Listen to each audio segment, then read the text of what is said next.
Go live now to Brazil. We're joined by Leonardo Paz Neves in Rio de Janeiro. He is a researcher at the International Intelligence Unit at Getulio Vargas Foundation. Welcome to the program.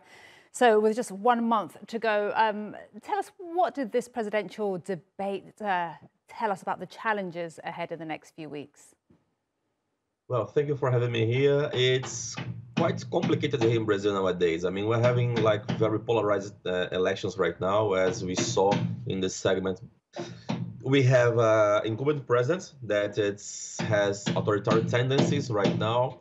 He is quite aggressive in his approach to other players, to other institutions in Brazil, especially the judiciary right now.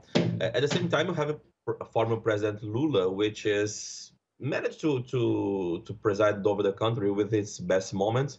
But the problem is that his successor from his party, from the Worker Party, engaged in several very controversial cases of bribery and corruption, and managed also to begin the Brazilian economic crisis. So we have two different players here, one that it's flirting with authoritarianism and one that's very connected to past corruption charges.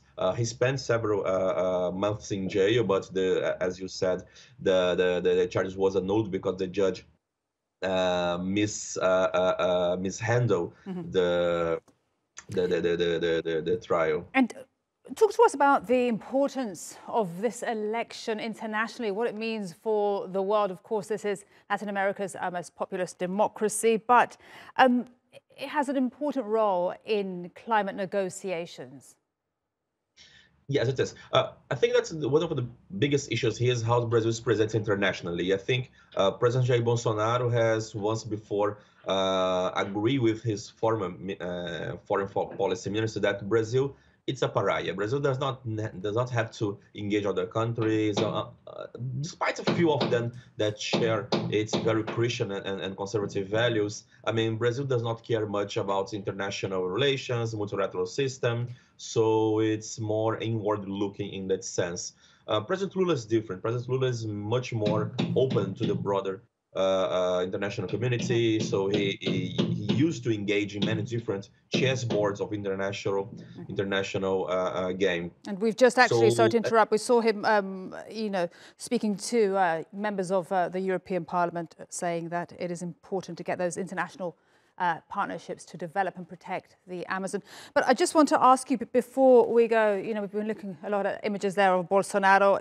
He said that only God can remove him. What happens if God does not remove him and he clings to power? But that's the question. I mean, there is some people saying here, I mean, that there is some idea that Bolsonaro cling to power, whatever the result. I mean, he has been discussing about challenging the voting machines, the electoral process for several months now, which is in Brazil, up to now is, I mean, nobody discussed the electoral system. It's what deemed very transparent, very safe. He was elected through this system, not only to the president, but to 8 in sequence as a deputy, as a congressman. So we believe that he's using that to challenge an adverse result in his behalf.